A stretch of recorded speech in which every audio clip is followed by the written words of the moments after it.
Agora, no Comando 91, Saber Previdência. Beleza. Tiago Gomes, técnico do INSS com a gente. Quem é que tem direito e quais são os critérios para ter acesso à pensão por morte? Bom dia. Bom dia, Hilton. Bom dia, Clevânio. Bom dia, Ariane. Bom dia a todos os ouvintes da Rádio Novo Nordeste. A pensão por morte é um benefício que a lei estabelece para os dependentes daquela pessoa que, no falecimento, detinha a qualidade de segurado da Previdência Social, né? E como é que a gente sabe se essa pessoa detinha ou não essa qualidade de segurado? Como é que os dependentes identificam essa situação? Basicamente, existem três possibilidades. Ou essa pessoa estava recebendo algum benefício do INSS, e aí é importante a gente destacar aquela ressalva de que LOAS não é benefício previdenciário, quem recebe LOAS não deixa direito à pensão, tá? Mas se a pessoa faleceu enquanto recebia uma aposentadoria, um auxílio-doença, um salário-maternidade, por exemplo, ela necessariamente tem a qualidade de segurado. Então, ela deixa direito à pensão para os seus dependentes. Se ela não estava recebendo benefício, ela também mantém a qualidade de segurado se ela estava trabalhando formalmente, né, e contribuindo com a Previdência, seja através de um vínculo por carteira assinada, seja através de uma empresa para a qual ela prestava serviço e recolhia as contribuições, ou seja, naquelas hipóteses em que ela fazia a contribuição diretamente, né?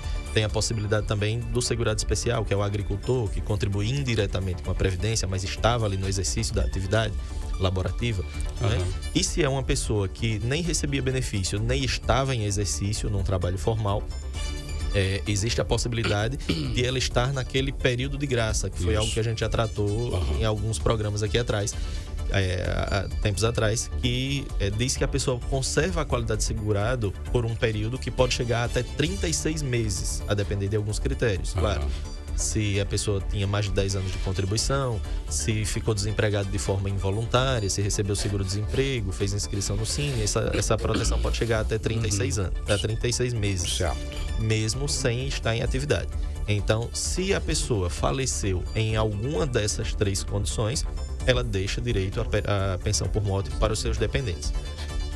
Quem são os dependentes que possuem esse direito? Isso. A lei divide esses dependentes em três categorias. A primeira delas, que por lei detém a preferência para o recebimento da pensão por morte, é cônjuge, companheiro ou companheira e o filho menor de 21 anos, desde que não é emancipado, né? Nessa categoria entra também aquele filho que, apesar de ser maior de 21 anos, ele, desde antes de completar os 21 anos, ele já tinha uma condição de invalidez ou deficiência mental, intelectual grave, né? De modo que se presume que a dependência econômica sempre existiu, desde que ele era menor de 21 anos. Então, esses dependentes, eles possuem preferência no recebimento da pensão por morte. Na inexistência de algum dependente dessa categoria, aí a lei traz a segunda categoria de dependentes, que são os pais, tá? Na primeira categoria, não é necessário comprovar a dependência econômica. A lei presume que esses dependentes dependiam economicamente do falecido. A partir da segunda classe, que são os pais, essa dependência econômica deixa de ser presumida e passa a ser necessário comprová-la. Então, imagine a pessoa que faleceu, ela não deixou cônjuge, companheiro, não deixou nenhum filho naquelas condições, e tem um pai ou uma mãe que de alguma forma dependia economicamente desse filho para sobreviver. Esse pai, essa mãe pode ter direito à pensão, desde que consiga comprovar com documentos que esse filho ajudava a prover ali o sustento daquele pai e daquela mãe. Na inexistência de algum pai ou mãe, a gente não teria a primeira nem a segunda categoria, a gente chega na última categoria de dependentes que poderiam receber a pensão por morte, que são os irmãos, né? Os irmãos menores de 21 anos, desde que não emancipados, ou os irmãos que, assim como na hipótese dos filhos, desde antes dos 21 anos, eles possuíam uma invalidez ou alguma condição de deficiência mental ou intelectual de ordem grave, tá? Também com a comprovação da dependência econômica. Essas são as três categorias que podem ter direito à pensão por morte. Por quanto tempo essas pessoas recebem o benefício? Na primeira categoria, se for um filho menor de 21 anos ou um filho naquela condição de invalidez, ele vai receber de acordo com a sua situação. O filho menor de 21 anos, ele recebe até os 21 anos. O filho que tem uma condição de invalidez ou deficiência mental ou intelectual de ordem grave, ele recebe de forma vitalícia, em razão dessa condição. No caso do cônjuge ou companheiro, e aí é importante a gente destacar aqui, no caso do filho, o tempo de recebimento independe de quantas contribuições a pessoa que faleceu tinha para a Previdência. Que é o caso daquela mãe. Exatamente, daquela situação que a gente tratou aqui 2 programas e depois no programa passado a gente fez uma retificação. Isso. Né? No caso do filho, independente de quantas contribuições o falecido tinha, ele deixa direito à pensão por morte por todo esse tempo, até os 21 anos, ou de forma vitalícia no caso do filho inválido ou com deficiência mental e intelectual grave. Se essa pensão for deixada para o cônjuge ou companheiro, aí a regra passa a ser diferente. O cônjuge ou companheiro, ele passa a ter direito à duração da pensão por um período maior se esse relacionamento tinha um período mínimo de 2 anos de duração, ou seja, o casamento ou a união estável iniciou há mais de 2 anos antes do óbito, e se a pessoa que faleceu tinha pelo menos 18 contribuições, tá? Então, para o cônjuge ou companheiro, no mínimo 18 contribuições para a Previdência Social do falecido e um tempo mínimo de 2 anos de duração ali do vínculo, seja como união estável, seja como casamento. Comprovado, a união estável, exatamente. Caso, né? Começou como união estável e no meio do caminho casou. Serve. Certo. Somos 2 tempos, não tem problema nenhum, desde que conseguir comprovar que esse vínculo existia durante um período mínimo de 2 anos. Se não houver a comprovação desses 2 anos de relacionamento, tempo mínimo, ou dos 18 meses de contribuição para a Previdência da pessoa que faleceu, esse benefício vai ter uma duração reduzida de apenas 120 dias. São 4 meses ali de duração do benefício e não tem direito a nenhum tipo de prorrogação. Certo. Se atender a esses requisitos de 18 meses de contribuição do falecido, mais um tempo mínimo de 2 anos de duração do relacionamento até o óbito, aí o cônjuge ou o companheiro vai receber por um período que a lei escalona numa tabela de acordo com a idade do dependente. Então, se o cônjuge ou companheiro tinha, por exemplo, menos de 22 anos, ele vai receber a pensão por um período ali de 3 anos. E a tabela vai avançando ali, aumentando o tempo de duração do benefício à medida que a idade também vai sendo mais avançada na data do óbito. Até o ponto em que, se o óbito ocorreu quando esse dependente tinha a partir de 45 anos, aí ele passa a receber de forma vitalícia. Então, por exemplo, se ele tinha 44 anos, ele recebe o benefício por um período de 20 anos. Certo. A partir de 45 anos de idade, quando o óbito ocorreu, aí se torna vitalício, tá? Isso é a idade do dependente, não importa a idade do falecido. Certo. Importa a idade do dependente. Então, essas são as condições e os critérios. No caso do segurado especial, que é aquela pessoa ali que é agricultora e tal, ela continua sujeita a essa obrigação, no caso, por exemplo, do cônjuge, do companheiro, de comprovar ali o tempo mínimo de duração, né, do vínculo com a pessoa que faleceu e o tempo mínimo. Só que, claro, essa comprovação vai ser feita através das provas rurais que a pessoa possuir. Então, é necessário que ela tenha ali documentos que comprovem que aquela atividade rural era exercida por um período mínimo de 18 meses antes do óbito. Ok. Bom, você vai perguntar, vamos para os ouvintes agora, então? Tem uma pergunta ali do Cícero da Silva. Vamos começar no Santos. chat aqui. Gostaria de tirar uma... Fique, por favor. Não, pode fazer. Faça às vezes. Não, pode ficar à vontade. Gostaria de tirar uma dúvida. Foge um pouco da pauta, mas gostaria se o tempo que trabalhei registrado conta com o tempo de servidor público efetivo para aposentadoria, pois trabalhei 10 anos. É o Cícero. Ele agora é servidor efetivo. Cícero, aí é o seguinte, o tempo que você trabalhou com carteira assinada, ele provavelmente foi recolhido para um regime diferente, né? Carteira assinada, você contribui para o INSS. Se hoje ele é servidor público efetivo, provavelmente esse ente público para o qual ele trabalha tem um regime próprio de previdência. Certo. Isso aí é algo que ele precisa confirmar. O município de Arapiraca, por exemplo, Arapiraca se ele for servidor municipal, tem regime próprio. Então, não se confunde um tipo de contribuição com a outra. Então, o que é que pode ocorrer?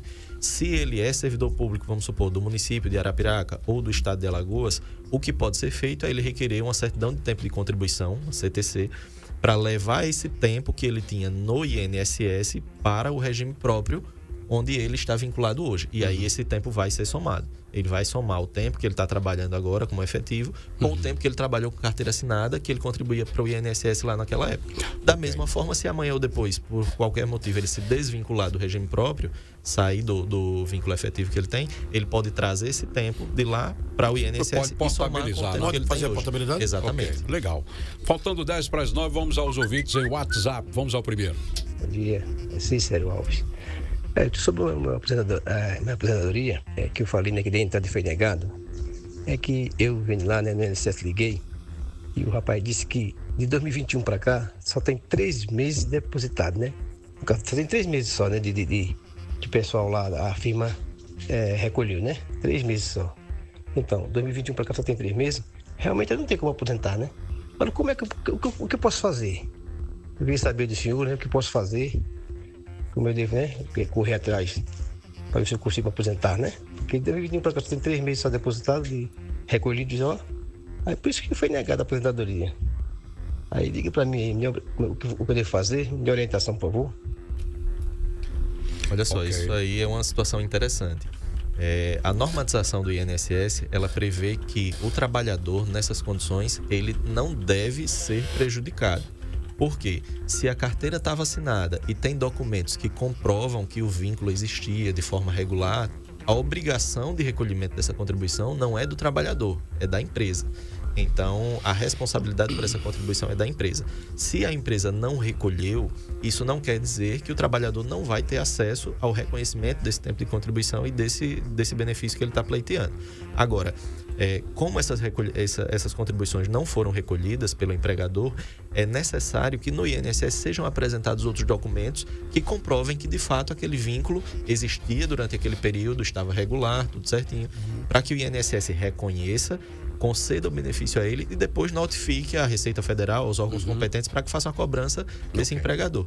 Aí ele vai precisar apresentar a carteira de trabalho. Se a carteira de trabalho estiver toda em ordem, pode ser suficiente. Se não for suficiente, vai ser solicitado algum outro documento que ajude a evidenciar esse vínculo. Por isso é importante que, ao fazer o requerimento de benefício, o servidor, o requerente, acompanhe o andamento desse requerimento, porque se for solicitada alguma documentação complementar, por exemplo, ele juntou a carteira de trabalho, mas está faltando alguma página que o servidor entende que é relevante, ou algum outro documento, esse documento vai ser solicitado e ele precisa estar acompanhando a tramitação disso através do meu INSS, do aplicativo, para saber o que é que ele precisa apresentar, em qual prazo ele precisa apresentar, para que ele tenha esse requerimento analisado e deferido. Ok, eu quero mandar um bom dia aqui para Érica, filha do Heraldo, sargento Heraldo lá no Poção, está aniversariando hoje. Parabéns, Érica. O Heraldo, sua mãe, aí parabenizando você, desejando muita saúde e paz. Tá bom? Tá lá no sítio Poção, na sintonia. Um abraço aí pro vereador Edivânio do Cangandu, tá na lida aí nos ouvindo também, acompanhando o nosso programa. Mandou até foto do Daio aqui. Não vai dar tempo de publicar, mas a gente faz o registro. Vamos a mais um ouvinte que tá participando. Vivo já há 25 anos, mais um homem. Ele é solteiro. Eu sou viúva. Nós temos 2 filhos registrados no nome da gente, adotado. Como é esse casamento estado? Se eu morrer mais primeiro do que ele, aí a minha aposentadoria e a minha pensão fica para ele.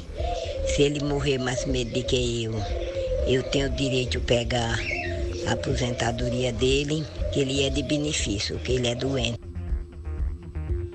Olha só, é o seguinte, considerando essa informação de que eles convivem em união estável há cerca de 25 anos e já possuem 2 filhos, é importante a gente destacar, é interessante essa pergunta, porque a gente precisa destacar aqui, para comprovação da união estável perante o INSS, são necessários pelo menos 2 provas, ao menos uma de um período mais antigo e pelo menos mais uma dentro dos 2 anos imediatamente anteriores ao óbito. Então imaginem que a pessoa faleceu hoje. A contar de hoje para trás, você precisa ter uma prova da união estável dentro dos últimos 2 anos. Então, se ela teve 2, 3, 4, 5 filhos, a certidão de nascimento dos filhos é filho dela e é filho da pessoa que faleceu, é uma prova. Só que se todas essas certidões são lá de trás, são antigas, não tiver nenhuma prova dentro dos 2 anos imediatamente anteriores ao óbito, esse benefício não vai ser concedido. Então, a união estável tem essa ressalva. sempre vai ser necessário comprovar essa união estável com pelo menos uma prova dentro dos últimos 2 anos. E às vezes isso é uma dificuldade muito grande, principalmente para esse pessoal que já convive há muito tempo, porque normalmente as provas são mais antigas. Então, o ideal nesse caso é considerar realmente o casamento ali no cartório, assinar o papel, porque a certidão de casamento resolve definitivamente qualquer tipo de dor de cabeça que possa ter em relação a isso. Quando estiver vivo, vai lá e faz, né? Exatamente. Dá para fazer. Não quer estar. 8:55, vamos a mais um áudio.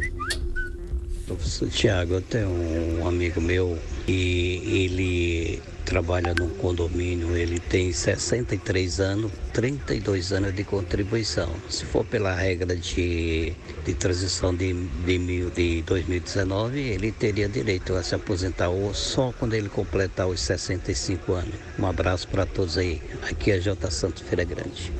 J. Santos, a voz de Feira Grande. Olha, aí é nome de quadro, né? Acho que ele tem mais de 1000 amigos lá com algum problema. Ele resolve tudo.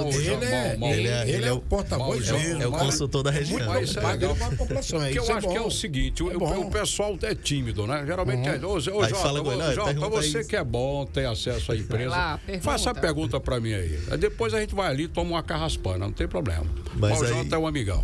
Mas aí é o seguinte, se essa pessoa adquiriu o direito... completou os requisitos necessários para se aposentar antes da reforma, lá até 2019, ela tem esse direito resguardado independente da mudança que tenha ocorrido. Isso.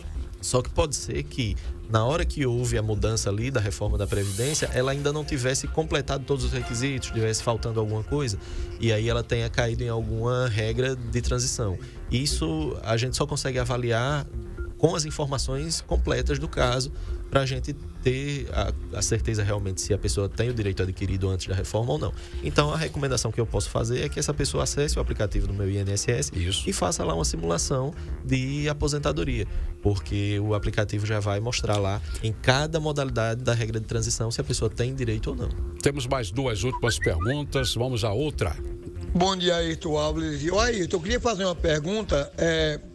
O meu filho faleceu e ele tinha LOAS. Só que ele nunca trabalhou de carteira fechada. E ele era doente. Aí ele faleceu, ficou um neto meu, que já tem... fez 6 anos essa criança. Ele tem direito a uma pensão, essa criança que ficou dele, filho dele, ou não? Aí, infelizmente, dizendo, né? Aquela situação que a gente falou, né? Quem recebe LOAS com o falecimento, infelizmente, não deixa nenhum tipo de direito. É um apoio assistencial, né? Exatamente, é um benefício de natureza assistencial. E dependendo da pessoa, tem que ser idoso ou portador de deficiência. Miserável, né? Tem que estar naquela condição de vulnerabilidade social. Exatamente. Vamos à última. Tem mais 2. Meu nome é Antônia, moro aqui na Nova Esperança. Eu gostaria de saber uma coisa, porque o meu esposo, ele estava pagando já há 8 anos. Aí não tá pagando, tá com 1 ano e pouco que ele parou de pagar. Aí eu queria saber se quando ele voltar a pagar, quando ele tiver condições de voltar a pagar, se ele vai ter que pagar esse tempo que ele está atrasado ou ele vai continuar normalmente até completar os 15 anos de contribuição e completar a idade.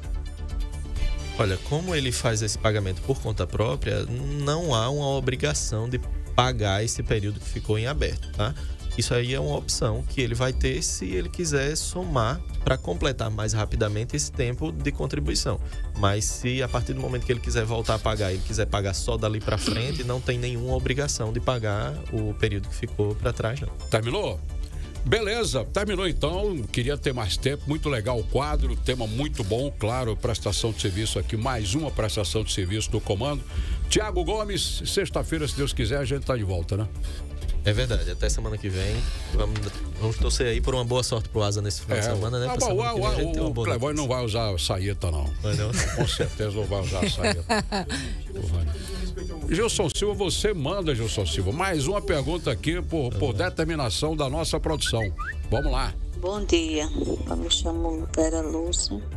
Eu queria saber porque em 2021 eu me encontrava doente e eu trabalhava registrada. A minha patroa, quando soube que eu estava doente, me botou para fora. Até hoje eu não consegui trabalhar, doente cada dia mais. Hoje tenho fibromialgia, de disco, bursite crônica. e estou sem nenhum benefício. O que eu poderia fazer? Isso aconteceu em 2021. De lá para cá eu não consigo nem varrer uma casa, só piorando.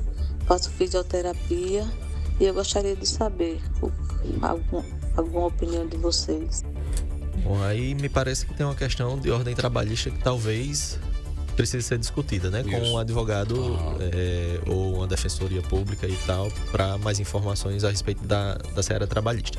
Do ponto de vista previdenciário, se ela estava trabalhando com carteira assinada e desenvolveu esse problema de saúde e continua com esse problema de saúde desde então, é necessário ver por quanto tempo ela havia trabalhado, ela havia contribuído, tá? Se ela tiver cumprido o requisito da carência, vamos supor que ela, não sei, ela já tinha mais de 1 ano de carteira assinada.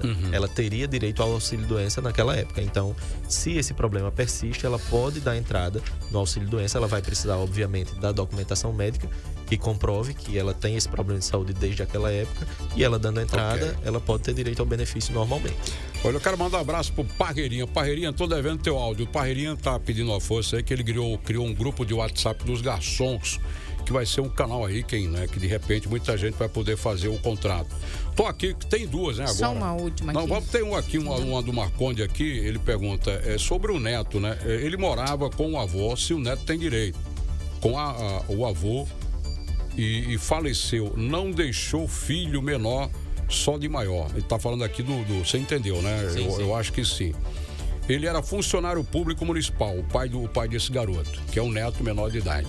Olha, pela regra do regime geral de previdência social, não existe direito à pensão por morte, né? O neto não faz parte daquela categoria, de nenhuma daquelas categorias ali dos dependentes. Certo. Aí, como ele era servidor público municipal, é necessário verificar qual é a regra no regime próprio do município, né? Se ele era servidor efetivo, ele está vinculado às regras do regime próprio. Normalmente, os regimes próprios replicam essas regras do regime geral, então muito provavelmente ele não vai ter direito.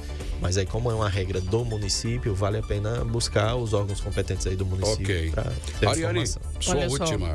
Meu esposo é funcionário público, eu também sou. Caso ele morra, ele fica recebendo meu salário também? Se ele morrer? Sim. Caso ela, no caso. Tanto um quanto o outro aí, como ambos estão no exercício de uma atividade, né? Ainda que não seja o INSS que pague o benefício, eles são servidores públicos, eles estão vinculados a outro regime de previdência. Mas aí o regime de previdência daquela pessoa que falecer fica encarregado de pagar normalmente a pensão por morte para o cônjuge, o companheiro, independente de esse cônjuge ou companheiro ter outra atividade, ser concursado, não ser. Isso não interfere de modo algum. Ok, última